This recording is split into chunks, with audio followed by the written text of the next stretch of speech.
Hello students, welcome back our YouTube channel Success Study Academy. I am Ajit and today we are study about chapter number 5 of Microeconomics, मांग का सिद्धांत, theory of demand. इस chapter के अंदर topic हमारा जो पहला रहेगा मांग का अर्थ, मीनिंग ऑफ डिमांड। जो दूसरा टॉपिक है आपका मांग का नियम, लॉ ऑफ डिमांड। नंबर 3 पे मांग के टाइप मतलब मांग के प्रकार, टाइप्स ऑफ डिमांड। नंबर 4 पे मांग शेड्यूल मांग अनुसूची, डिमांड शेड्यूल। नंबर 5 आपका मांग वक्र जिसे कि डिमांड कर्व कहते हैं। नंबर 6 पे आपका मांग को प्रभावित करने वाले कारक, फैक्टर्स अफेक्टिंग डिमांड। तो ये सभी टॉपिक इस वीडियो में हम लोग कवर करने वाले हैं। तो इस वीडियो को स्टार्ट करने से पहले, टॉपिक को स्टार्ट करने से पहले एक बेसिक चीज़ क्लियर कर दूं मैं कि एक जो डिमांड होती है वो एक इच्छा से कैसे डिफरेंट होती है। दो चीज़ें होती है, एक होता है आपका वांट एंड एक चीज़ होती है आपकी डिमांड। देखिए, एक व्यक्ति, हर एक इंसान चाहता है कि ज़िंदगी में मतलब कोई ना कोई चीज़ चाहिए होती है हर टाइम। उसके पास आज जो है वो इसके अगले लेवल पर जाना चाहता है। तो हर एक व्यक्ति कुछ ना कुछ क्या करता है, इच्छा होती है उसकी कि मैं ये ले लूँ, वो खरीद लूँ, वो परचेज़ कर लूँ। तो ये सारी जो इसकी हैं इच्छाएँ, बट ये अब कह देने से ये थोड़ी ना हो जाए कि भाई मेरे को ये अच्छा लगता था मैं ये ले लूँ, क्योंकि उसके लिए क्या चाहिए, एक इनकम चाहिए। जब आपकी इच्छा के साथ इनकम ऐड हो जाती है तब आप क्या करते हो, वो चीज़ कन्वर्ट हो जाती है मांग में। मान लीजिए 1000 रुपये की कोई चीज़ आपको पसंद आई, वो आपकी इच्छा है। कब तक, जब तक आप उस पर 1000 रुपये नहीं लगाते हो। जैसे आप उसे 1000 रुपये लगा दोगे तो वो आपकी इच्छा कन्वर्ट हो जाएगी मांग में, क्योंकि 1000 रुपये दोगे आप और बदले में वो चीज़ आपको मिलने वाली है। तो चलिए शुरू करते हैं अपना चैप्टर अपने पहले टॉपिक के साथ, जो कि है मांग का अर्थ, मीनिंग ऑफ डिमांड। तो मांग किसी वस्तु की वह मात्रा होती है जिसे कि उपभोक्ता दी हुई कीमत और अपनी दी हुई आय से एक निश्चित समय अवधि में खरीदने को तैयार होता है। जैसा कि मैंने बताया स्टार्टिंग में ही कि एक व्यक्ति की इच्छा है कि वो कुछ लेना चाहता है। मान लीजिए कोई 1000 रुपये की वस्तु खरीदना चाहता है, तो उपभोक्ता उस वस्तु को तभी ले पाएगा, एक पहली चीज़ उसे इसकी कीमत पता हो। नंबर चीज़ 2, उस पर क्या उसके पास आय भी होनी चाहिए, उसके पास इनकम भी होनी चाहिए। नंबर 3, डिमांड की एक टाइम पीरियड होता है कि भाई आज मुझे ज़रूरत है तो आज ही खरीदूंगा ना। तो यही चीज़ है कि जब कोई व्यक्ति किसी वस्तु को उसकी कीमत पर अपनी इनकम के थ्रू खरीदने को तैयार है तो वो चीज़ उसकी क्या बन जाएगी, मांग। देखते इंग्लिश में क्या लिखा हुआ है। Demand refer to a quantity that consumer ready to buy it on given income and a given price at a specific time. एक स्पेसिफिक टाइम में जो कंज्यूमर है जब किसी गुड्स को बाय करता है, खरीदता है अपनी इनकम से और वस्तु के गिवन प्राइस से, तो वो उसकी डिमांड होती है। देखते हैं अपना सेकंड टॉपिक, जो कि है आपका मांग का नियम, लॉ ऑफ डिमांड। इस नियम के अनुसार अन्य बातें समान रहने पर यदि वस्तु की कीमत बढ़ती है तो उस वस्तु की मांग कम हो जाती है। इसी के साथ यदि वस्तु की कीमत घटती है तो उस वस्तु की मांग बढ़ जाती है। मतलब वस्तु और कीमत में यहाँ उल्टा रिलेशनशिप है, एक बढ़ेगा तो दूसरा घटेगा। अगर प्राइस बढ़ रहा है तो डिमांड घटेगी और डिमांड घट रहा है तो प्राइस बढ़ेगा। तो यहाँ पे बिल्कुल अपोजिट रिलेशन है। बट यहाँ पे एक बात लिखी थी, अन्य बातें समान रहने पर, इंग्लिश में भी लिखा हुआ है अदर थिंग्स रिमेन कांस्टेंट। देखिए, इस बात का मतलब ये है बेटा कि जब भी हम एक टाइम पे परचेजिंग कर रहे हैं, मतलब डिमांड कर रहे हैं, डिमांड में क्या क्या देखा था हमने, उस कंज्यूमर के इनकम, गिवन क्वान्टिटी और उसका प्राइस। तो ये तीनों एक साथ चेंज नहीं होंगी, एक टाइम में एक ही चीज़ चेंज होगी। फॉर एग्जांपल यहाँ पे प्राइस चेंज हुआ है, बाकी जो दो चीज़ें थी वो एज वेल एज वैसी थी जैसी पहले थी। ठीक है, तो इंग्लिश में भी देखते हैं क्या लिखा है। According to law of demand other things remain constant if price of a commodity increases then its demand decreases, same as when the price decreases then demand automatically increases. अगर प्राइस बढ़ रहा है तो डिमांड घट रही है, जैसा कि आपको एरो दिख रहे होंगे साफ साफ।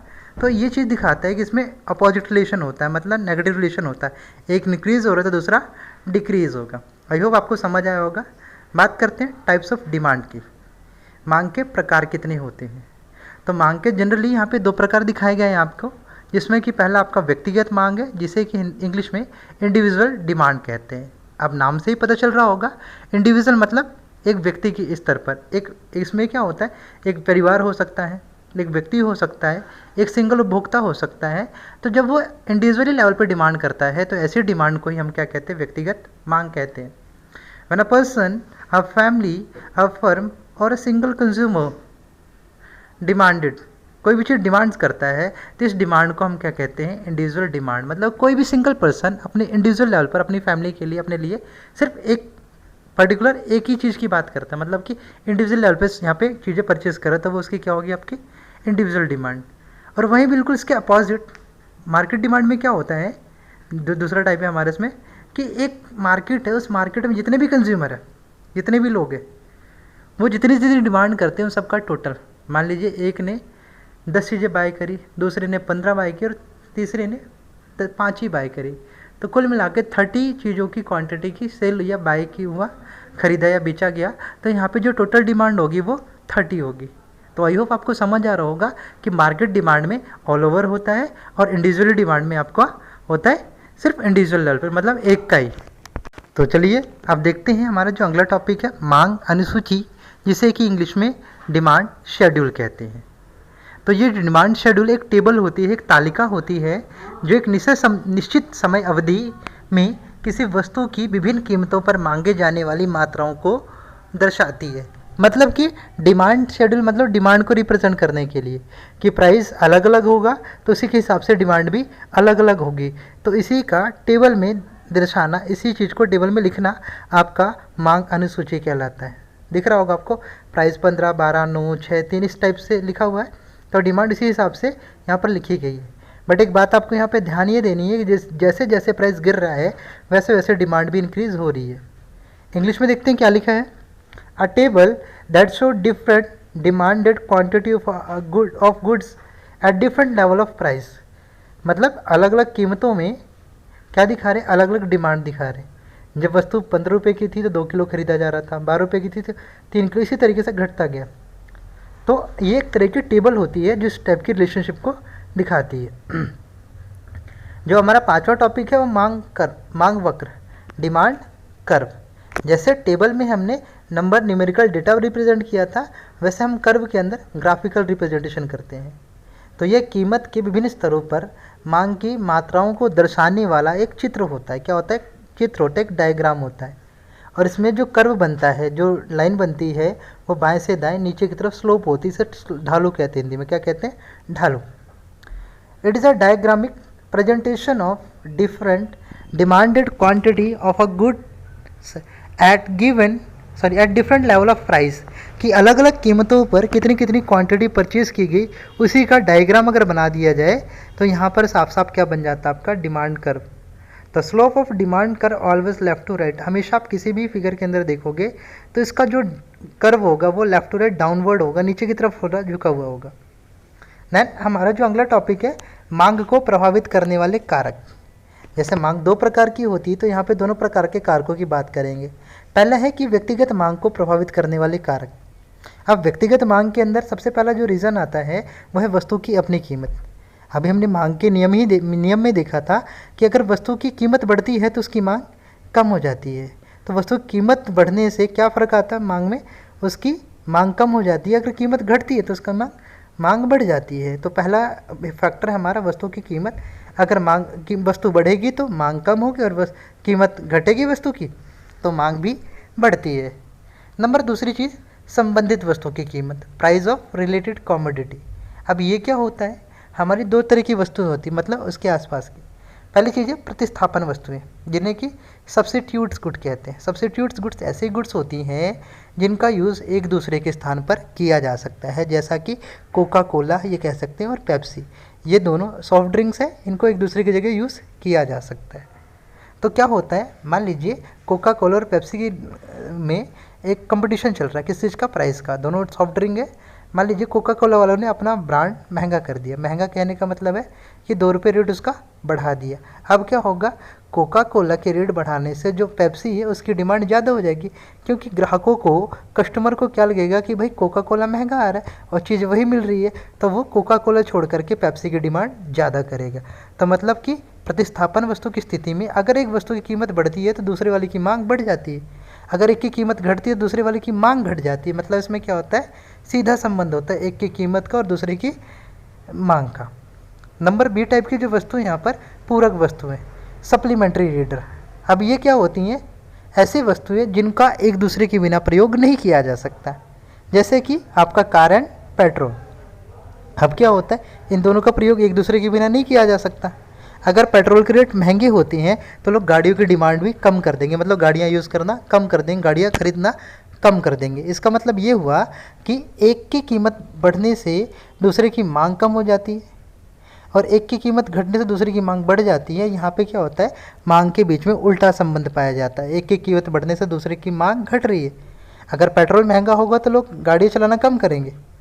चलिए, समझ आया आपको। चलिए बात करते हैं तीसरे इसमें, उपभोक्ता की आय, इनकम ऑफ कंज्यूमर। भाई हर एक कस्टमर अपने इनकम से ही चीज़ें खरीदता है, तो जब उसकी इनकम बढ़ती है, आय बढ़ती है, तो वो डिमांड भी बढ़ा देता है। जैसे जैसे इंसान की सैलरी बढ़ती है, वैसे खर्चे भी बढ़ते हैं।